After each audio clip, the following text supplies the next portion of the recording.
Ball is still undefeated. 12. Their record is 12-0. 13. 13? They won today. They won today. He was at the match. Oh, okay. So 13 now. And they beat North Andover on Friday. I'm not sure who they played today. Linfield. Yes, they played Linfield today.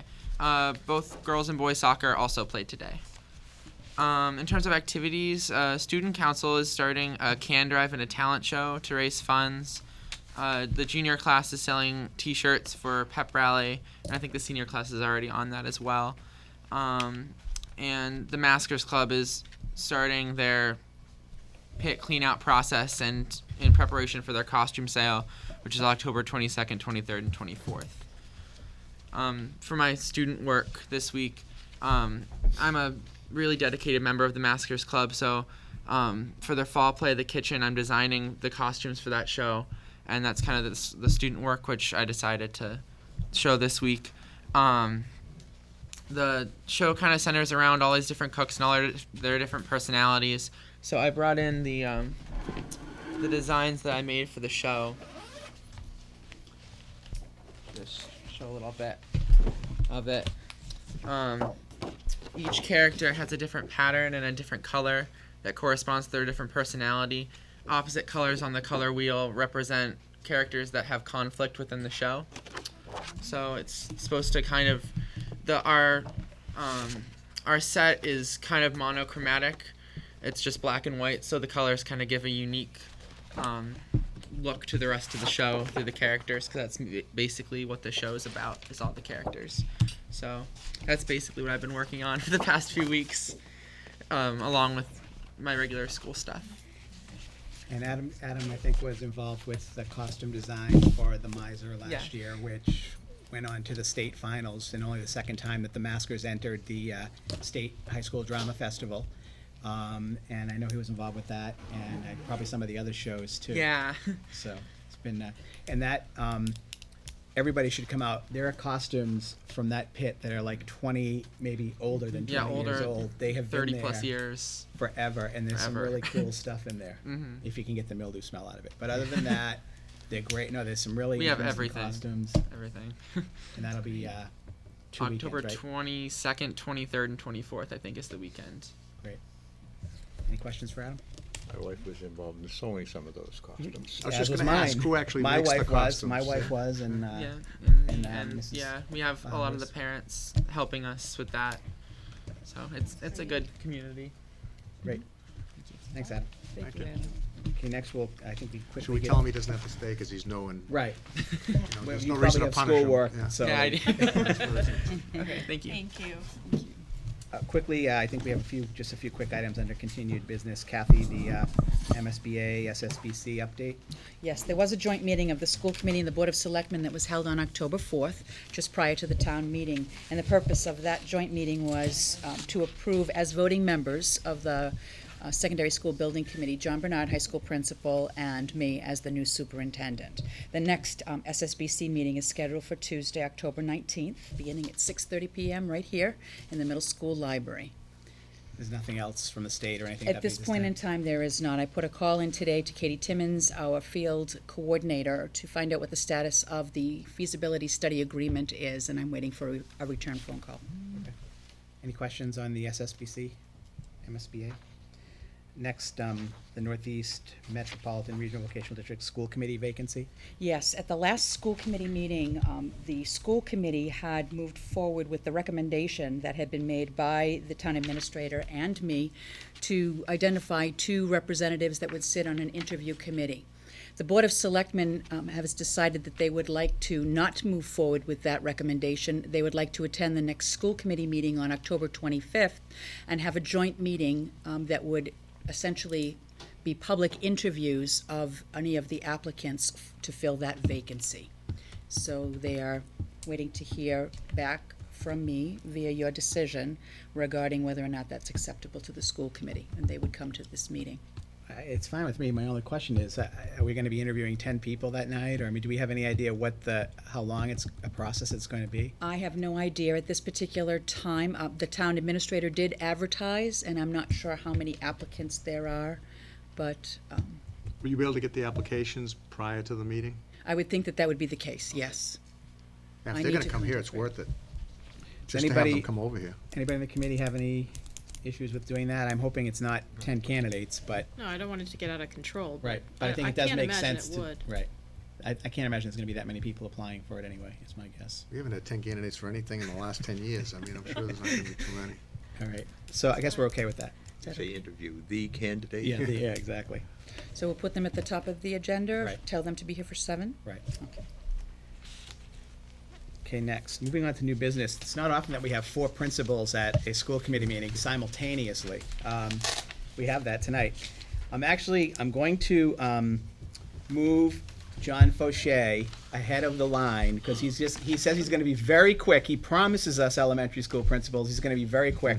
So we're gonna move John Fauché up, and we'll keep him on the clock. John? You gonna be able to see me over this? Okay. Yeah. Real quick, I'd like to present to the committee a proposal for 4 new middle school clubs. Just a little background information, we're working pretty hard this year to expand our after-school activities and intramural sports for all the middle school kids. So I'm working closely with Superintendent Willis and Mr. Nelson, trying to keep everything budget neutral. We're trying to figure contact time for each of the activities, intramurals, and we're trying to set it up so that there's about 30 contact hours for any one of our clubs. So when we're talking about the 4 new clubs, you would see 2 meetings per month for about an hour and a half, which is about 15 minutes worth of prep time, 45 minutes to an hour of contact time with the students, and then another 15 minutes on the other end to make sure students are picked up by their parents. So it's about an hour and a half twice a month. We're pleased to announce an 8th grade writing club, which will be facilitated. The advisor is Mrs. Todd, grade 8 English language arts teacher. Music history club, which will be facilitated by Mr. Roof, is a 7th grade history teacher. Paper science and math is going to be offered by Mrs. Bunton, who's a grade 6 math science teacher. And kind of an unusual club, sports and fitness, which will actually be a before school program twice a week, 7:10 to about 7:40, about a half an hour twice a week.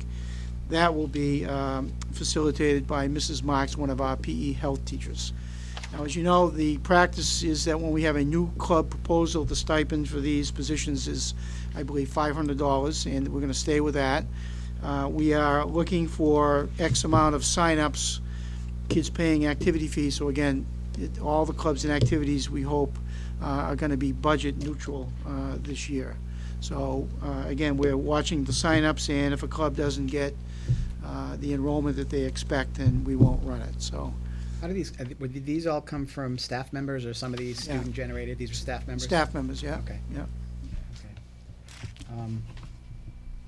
And if we don't get enough students for one of these, you'll let Kathy know that, Yeah, again, what we're trying to do again is that some clubs are very popular. Our club will bring in, 30 students, and Right. Drama Club has already had 45 signups. So again, when we look at the bottom line, we can bring other enrollments from other clubs to help okay. get maybe some of the weaker offerings off to a start for the first couple of years. So again, we're designing it and watching it very closely to keep it pretty budget neutral, so.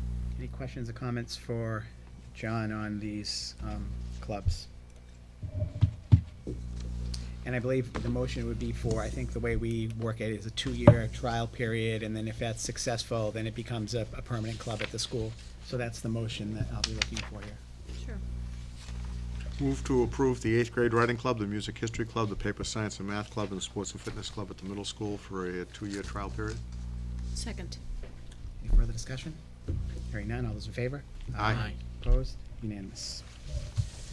Okay, the Washington trip. Okay, one of your favorite yearly topics. topics. I have to say that I'm going to withdraw my request for you to approve it tonight because I have misread the district calendar. Pretty embarrassing. I was looking at June 23rd without snow days and not with snow days. So having the trip go off in the week of June 20th is not a good idea. We might So not be we're in going school. to move the trip back 1 week, but of course I have to run that past Capital Tours to make sure that everything that we have laid out, and I'm confident that everything we've laid out in the itinerary will stay as is, only a week earlier, but I need to make sure that I double check that before. However, not to waste any more of your time, I did give you a general overview, frequently asked questions with regard to how the trip is set up, what the itinerary would be for the kids going to DC, what a proposed itinerary would be for the students who choose not to go to DC. Basic, frequently asked questions. So maybe if you had any other further questions with regard to the trip, I could maybe take care of those tonight, and then when I get the dates right on the itinerary, I could resubmit for a final vote. That's a good idea. Either that or we could Questions? approve it tonight, tentative, I mean, Questions or Based on- comments? Yeah, we could do that. Questions or comments? No, I don't see any problem with trying to approve it tonight. Can we do that? We can approve it tentatively, but then we'd have to have John come back anyway because we'd want to get the dates to Right. approve the permanent date. So I guess I would Wait, wait. I did want to comment, two things. The amount of scholarship money we get for this trip is quite a large amount, and that is great to see. And, I'll tip my hand, I'm going to approve this when it comes up, but it really is starting to get to a point in terms of its costs that, I see it as getting cost prohibitive at $760. I mean, that is a lot of money to, I think, especially in bad economic times, to expect from people. I'm going to approve it because I know that we pretty much get everyone who wants to go down there. You never know if someone really wants to go and they don't really tell us the situation, and so they end up not going. But I just think that if it goes up $30 a year, we'll be close to $800 next year, and it's really, I don't know if anybody on the committee has a comment on that, but well, my position's the same as it's always been on this. I mean, I think it's a really worthwhile trip, and until I asked John last year if there were any students who, in his experience here, had not been able to go because of the cost. Now, I realize there are some students and their families that probably feel pressure Right. to come up with the money. But until I hear that it's really problematic for kids or their families to come up with this money, I think, the cost is still reasonable. It's like having the choice of paying the user fee for sports or not having sports. We give them an option, and if they want the trip, and it seems like they do want the trip, then we should allow them to pay for it, so. well, the difference here, though, is this is an educational trip and we're taking them out of school. So it's kind of optional, but it's not as optional as sports are. I That's the understand, only- but what I'm saying is, as long as they can, we don't get a lot of feedback that